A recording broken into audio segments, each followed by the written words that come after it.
News Radio 840 WHAS. Good Sunday morning. Bob Sokoler, the Louisville Real Estate Show, here with you until the top of the hour. Thank you for joining us on this post-Derby show. I hope you had a winner. I know a lot of people who didn't. With us on the show, we are thrilled to have back Chuck Crosby, the Crosby Law Offices. You can pick the attorney you want to close your loan, and Chuck is among the best in the city. He does a lot of work with a lot of our clients, and they rave about his abilities. And does a variety of other things, including wills and things that maybe you don't know about. We'll talk about that down the road. You can reach Chuck 499-6360. Also here in for Randy Rocky, who is off this post-Derby day, is Steve Phillips over at Swan Financial. They do a great job of getting you pre-approved and to the closing table. You can reach Steve at 439-2859. Also here, my son Greg, who does our marketing, photography, and so much more. And you can reach us. If you're thinking about selling, this is the time to put your home on the market. We can help you get sold quickly or on your time schedule. And you can reach me on my cell phone at 376-5483 or go to bobsellslouisville.com. All right. We start with the big story that hit on Wednesday. Fed Reserve raised interest rates. No surprise here, quarter of a point. What we hear, and this is like the 10th time that this has actually happened since they started doing this, which the fastest pace of tightening for the trying to curtail inflation, the fastest pace since the 1980s. So, Steve, how does that impact, and why does it? Because it does affect mortgage rates, doesn't it, when you come right down to it? Yes. I mean, it doesn't absolutely directly impact it, but it substantially indirectly impacts it. So it does put pressure on which way the banks are going to move their rates they're offering our lenders or borrowers. But, as far as Wednesday's adjustment, the market knew it was coming. They had already built into it. So the market wasn't surprised by it. It didn't have a big reaction to it. It's already been doing what it's been doing in preparation for that increase. So not a lot of movement after the market adjustment. Unfortunately, what we did impact, almost just as large, or did impact it as of May 1st, was the loan level pricing adjustments that Fannie Mae, Freddie Mac implemented. They changed it for our borrowers, where they basically made the lower score borrowers improve their pricing, and the higher score borrowers, unfortunately, were hurt with higher fees at this point. We actually have a question on that coming up, so let's not give that away yet. But there is a question somebody sent in the past couple of days, so we will get to that. By the way, if you'd like to see a redirect of this show, in other words, see it again because you hear something you want to share, you can actually see the show that we're creating going to LouisvilleAnswers.com. So in addition to the radio show, we also put this up on YouTube, and you can see it, LouisvilleAnswers.com, and you can watch Greg work in the kitchen as he's doing the show with us. All right, we move over to Chuck Crosby. So about, I wouldn't say a year ago, David, one of our listeners, wrote in. He had hired a remodeler. And folks, if you're thinking of doing remodeling work, you really do need to pay attention to this. The remodeler came in, gave David an estimate of some $50,000 or more to do the job of remodeling this house. And David cut him a check for $50,000. He left with the check, never returned. David has hired an attorney trying to track down the so-called remodeler, but no luck. And so his first thing is, Chuck, any other suggestions on what he can do? If you can't find the guy, there's not much you can do at all. Except next time, don't give them the entire fee up front. That would be a pretty... Anyhow, it just stuns me. But anyhow, until you can track him down, there really is no thing you can do. Now, about tracking him down, I don't know what attorney he got to try and find him, but generally there are such things as private investigators, and stealing $50,000 like that, last time I checked, was still a crime. I'd get the cops on it and see if they don't have some ways of tracking them down. But until you can find them, there's not anything you can do. Yeah, the worst part about this, the attorney that he hired, we won't use names, apparently said for a flat fee, or at first he said, well, just take a portion of the response or the return. But then when they didn't run into any luck in getting a hold of the guy, they started charging David an hourly fee. So he was wondering when is it a lost cause? When should he just stop the hourly fee? It sounds like you've already answered that with the Yeah, yeah, I mean, I don't know why you only go to a lawyer on that. yeah. Yeah, it's a civil crime. Yeah, he took or a civil tort. He did take money, breach of contract. Yeah, all that's there. You can Mhm. sue him for that, but it's a crime. That's 50K somebody just stole. Yeah. Big number. So yeah, I'd call the cops. And so, listen, folks, if you're going to have some remodeling work done, here's some suggestions. First, check with the Better Business Bureau. See if there are any complaints against that person. Easy to get to on the website, on their Better Business Bureau. Just do a Google search. Second, ask for references, and not just one or two. Ask for 10, and then start calling them. Yeah, actually call the references. I can't tell you how many people uh, don't call. Yeah, that is so important.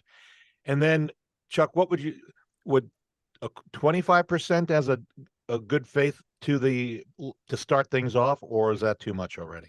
Well, that sounds a little bit much. I don't generally deal in that area, but I don't know anybody that works for more than a third at a time. I mean, you do a Yeah. third, you finish it, you do a third, you finish it, and go on from there.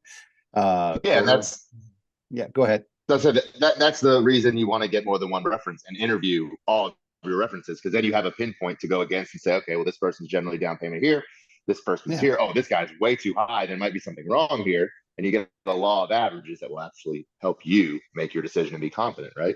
Yeah, yeah, very yeah. I true. was going to say the last time I did it, the builder didn't ask for any money till he was done. Uh, Ah, so that would be the perfect way to do it then, obviously. yeah, But sometimes they need money for materials ahead of yeah, the for right. material ahead of time. Yeah, Yeah, so that we get, but that Right, shouldn't but be Chuck all. makes a good point. I mean, it just let's say, for instance, here in Norton Commons, when you're looking at builders to work with, different builders are going to require different lot deposits based mm-hmm. off of different circumstances, based off of the project size. Some builders are big enough and have enough capital where they can say, "Oh, it's a good project I can take on. You see my work. You see you want this, write this contract. I'll take it on me." Or the buyer will buy the whole lot. It just depends on the situation. But if you're doing your due diligence and you're interviewing multiple people, it doesn't seem to happen when you're doing your due diligence. You don't seem to get got as much when you are interviewing multiple people and getting Mm. references and hearing stories. And once you start to go down that rabbit hole, you should be able to find the information you need. Yeah, and I'm sorry, David, that you had to go through this, but I think if nothing else, let's use that as a lesson for everybody else to remember.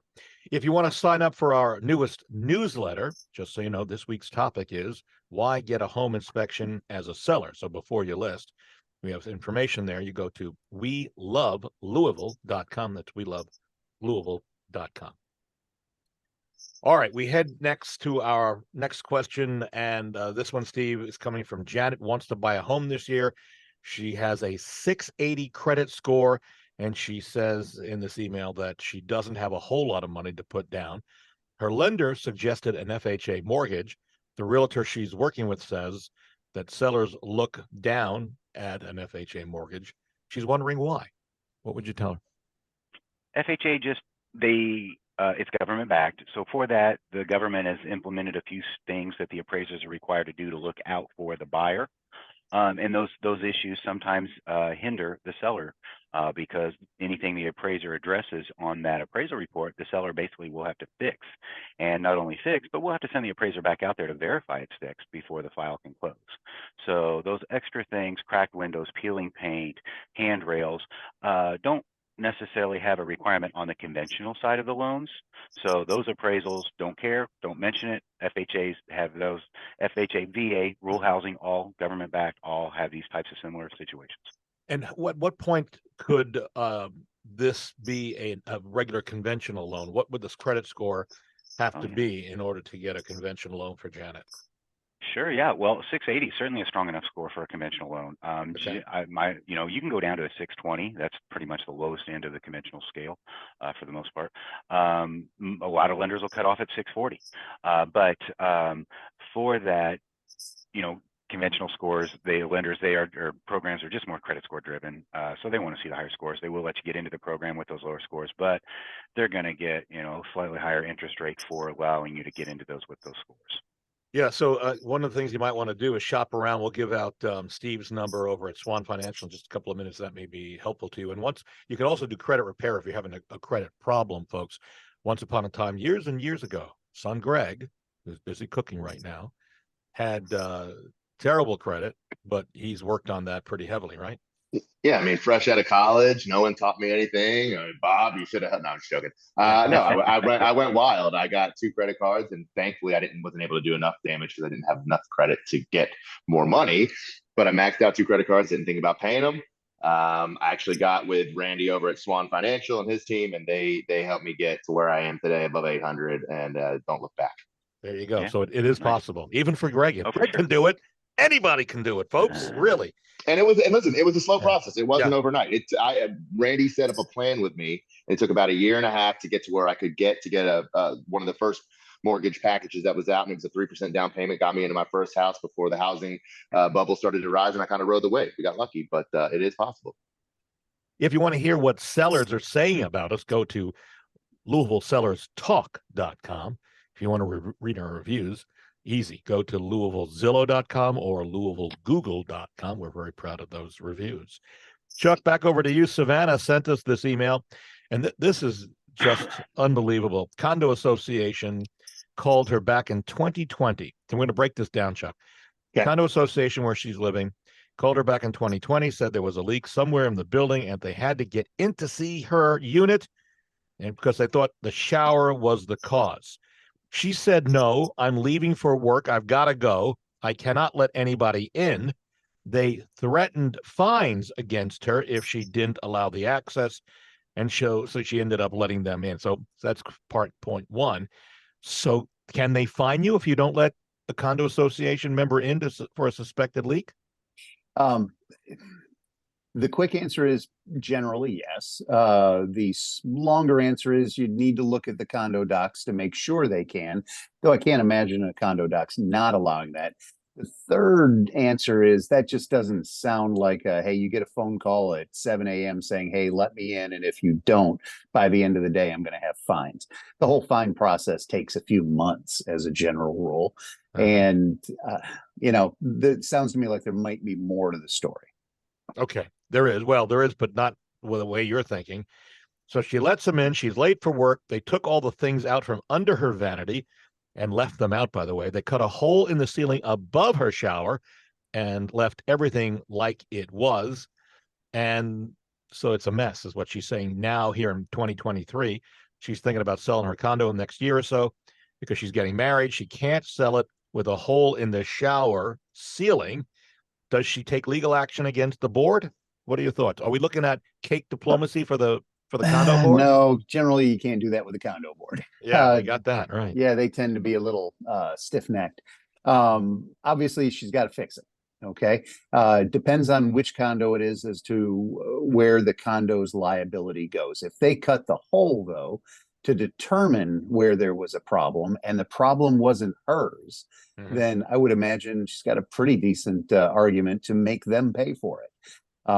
If it was something that was wrong on her side, her responsibility, well, they probably, the max they would do is probably patch the hole and let her paint from there.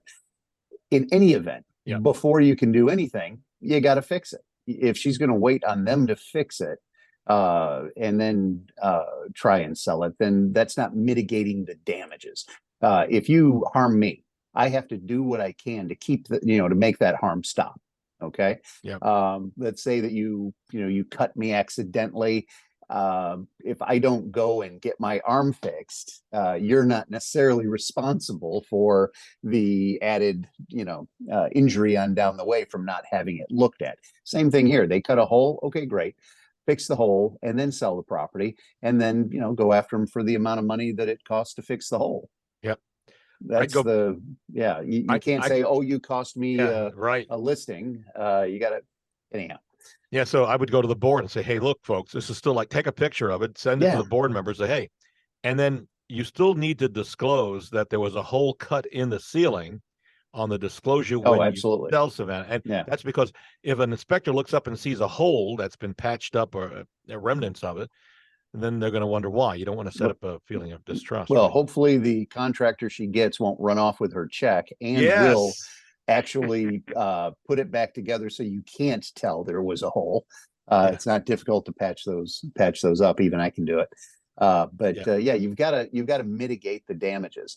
And I will tell you that the board can't just, I mean, unless it's an emergency and you're going to cause all kinds of other damage to other units. If this just, hey, we think, they can't put a fine on you after, 8 hours. This is I'll let you up there, but it's after I get home. So, all right, we'll move on. We're going to take a break. When we come back, more of your questions and answers. With us, Chuck Crosby, who is the owner of the Crosby Law Offices.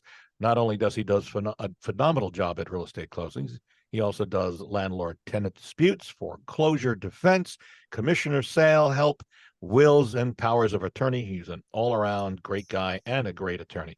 Also with us in for vacationing Randy Rocky from Swan Financial. We've got Steve Phillips from Swan Financial. They do a great job of getting you pre-approved. As you heard, hopefully earlier, they can help you even with a lower credit score. You can reach Steve at 439-2859.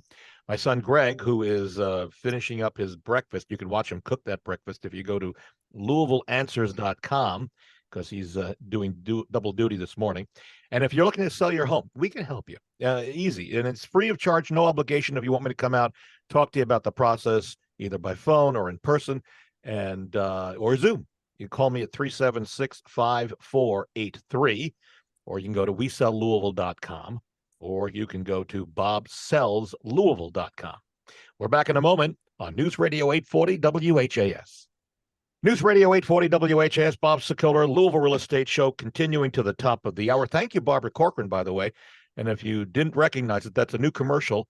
Then you'll start seeing that commercial in the Louisville area in the next couple of days if you haven't started seeing it already. And by the way, Greg and I, when we went up to New York to shoot the commercial with Barbara, we did a behind the scenes of the making of that commercial. If you want to see it, send me an email, bob@WeSellLouisville.com, and put Barbara in the subject. I'll send it to you.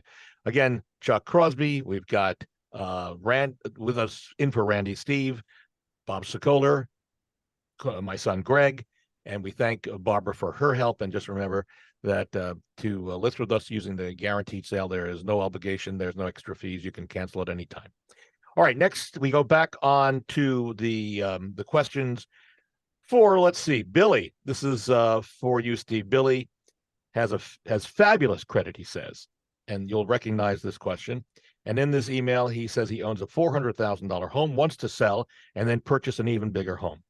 But he just heard, here we go, that the government is going to charge higher fees for people like him to help others with poor credit get approved. He says, what is going on with this country? Is that true? So, Steve, lay it out. Well, unfortunately, yes, it is true. So it just started May 1st, and it is they're trying to help lower credit profile borrowers. When basically what that help means is real dollars. So they're going to decrease the amount of fees that a lower credit score borrower needs or has to pay. They're going to increase the fees a higher credit score borrower needs to pay, which is exactly opposite of what common sense should dictate. Well, I got a question. About the common sense dictating and understanding. It's cool because to me, it's all perception, and we can build the perception however we want, right? Because I've heard this argument many times. But Steve, tell me if I'm right or wrong. Most people don't get to see that table of adjustments where, depending on credit scores, programs, how much money you're going to put down, all of those things affect your outcome and your normal payment. Correct? No, absolutely. So my theory and my question here is, why is everyone getting so up in arms? I get it.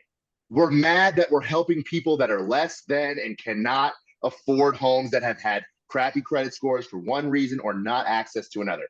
Sounds like a terrible idea to help people get into homes, right? Obviously, I'm being facetious here. So the other side of it is, well, people don't even understand the rates and what different down payments they can get to adjust their mortgage payments. If they've got good credit, great, good for them. Don't ditch your credit. Don't go out and ruin your credit score to spite, because it doesn't mean that the people with lower credit scores are getting a better rate than you. The people with higher credit scores have always been getting a better rate than those people. And essentially what this is doing is leveling the playing field a little bit. Am I right or wrong? Well, I mean, yeah, that was the whole design of this program, is exactly theory, for those right. purposes. Yeah. So Right. certainly, the reason everybody's getting upset, not necessarily because they see those adjustments. You're right. Most buyers they have no never see idea. that chart. But boy, it's in the news right now, so they have a reason Yes, to get it up in is. the arms. Yeah. So Yeah, that's I what agree they're with you. upset And- about. Again, Chuck. And Greg, I was going to say, just because I can't tell you how much I'm getting screwed doesn't mean I'm not getting screwed. Okay. Just put that out there. And secondly, you self-admit that that their credit is lower due to their actions.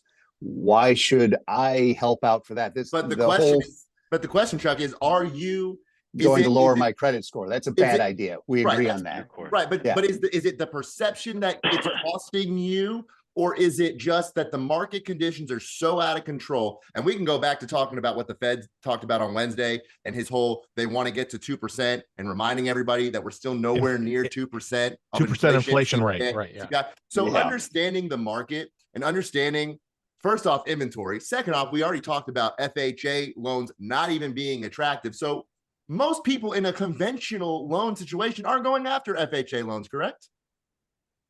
No, I don't know. I mean, I'm not the one.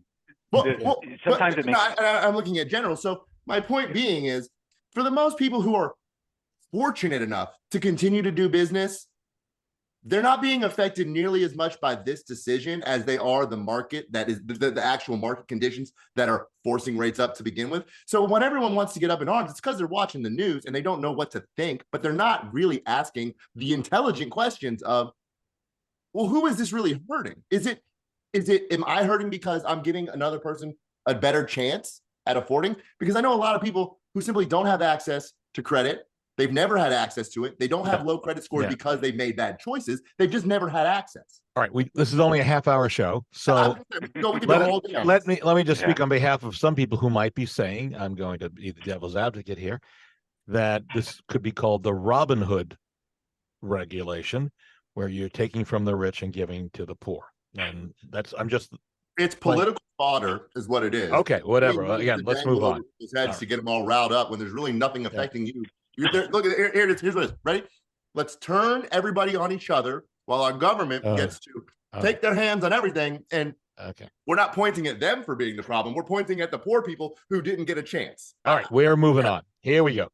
Chuck, Sammy has a home that he purchased 3 years ago. He's planning to put it on the market sometime later this year. In the email, he's saying that all of a sudden, the most recent rains we had, there was a leak in the roof. It was a new roof when he purchased the home, apparently 3 years ago. And let's see, there was supposed to be a 5-year warranty, but now Sammy says he called the roofer and the phone number on the receipt, and apparently the roofer is out of business. He's wondering what the next steps should be for him. Can he go back after the seller, since the seller put the roof on and guaranteed a 5-year warranty on the roof? That's an interesting twist on that question. Yeah, I don't, at this point, the seller hired someone that was agreeable, and that person provided the 5-year warranty. I think the seller's in the clear on this one. The fact that it didn't leak for 3 years suggests that it was, not the worst. We've had a significant number of weather issues here lately that could have caused the leak. There's all manner of reasons that leak could have caused. Okay, so I don't see any, or could have been caused. I don't know of any reason to think that the seller would be anything other than the clear. Now, the roofer, obviously gone out of business. Thing I'd look at is, was that an in-house warranty, or was that a warranty provided by another company that may still be out there? Also, the builder may have gone, or the roofer may have gone out of business, but did somebody buy his business? If somebody bought his business, he bought probably the assets and the liabilities. And this would be one of those. So there's still a few unanswered questions there. How do you track that down then if someone else bought the business? Is there, I don't know what the answer might be. Good detective. Hire a PI. That's about it. Go hire that PI. Or just get on the internet. That 50 grand down. Yeah, get on the internets. You can find pretty much anything there. Yeah. So, and by the way, if you need the name of a PI, I've got one that I've used in the past, and a good person, very good. So just email me, bob@WeSellLouisville.com. and just PI in the subject line. I'll get that name and number out to you, especially if it's something like this to try to help you with the roof. We are out of time. A reminder that if you would like to see some of our reviews, because we're really proud of them, you can go to LouisvilleZillow.com or LouisvilleGoogle.com. And if you want to hear a rebroadcast of this show, go to LouisvilleAnswers.com. That will take you to our Google, or actually our YouTube channel, which is owned by Google. So you can see that. Our thanks go out to Chuck Crosby, who is the owner of the Crosby Law Offices. I mentioned, of course, he does real estate closings and does a great job at that. Entertaining, concise, accurate. Those are all good things for when you hear about a closing attorney. He also does landlord-tenant disputes, foreclosure defense, commissioner sales, wills, and power of attorney. Also, thanks for Steve Phillips filling in for Randy Rocky over at Swan Financial. They do a fabulous job when it comes to getting you pre-approved and then to the closing table where Chuck can take over. And you can reach Steve at 439-2859. And again, Chuck Crosby's phone number, 499-6360. My thanks to my son, Greg, who does our marketing, photography, and so much more. Very proud of him. And you can reach me anytime on my cell phone if you're thinking about selling, buying, whatever it might be, real estate related. I can help you. And you can reach me at 502-376-5483. By the way, next week, vacations coming for a lot of us. I think, in fact, Chuck may be going on a vacation. In fact, all of us may be going on a vacation. We've got ways to make it look like you're home while you're not home and fool burglars. Some important information coming up on next Sunday's show. Like, don't telling them you're going away on vacation. Or don't put it on Facebook, right? Don't I was post going to it. say, Yeah. now the whole of Louisville knows. All right, they know when we pre-record. Well, we don't know what they day don't we're know when you're going. It's not like you're going today or tomorrow, but down the road it may happen. We're all going to be on recorded vacation. this 7 months ago, so That's you have right. no idea So what we're talking he's about. gone and he's back. Okay, sorry, Chuck. Notice my tan. Yeah, looks great. Great Yep. tan. Have a great Sunday again. If you were a loser yesterday, sorry. And if you're a winner, you can buy a new home. Call me at 376-5483. We can help you with that as well.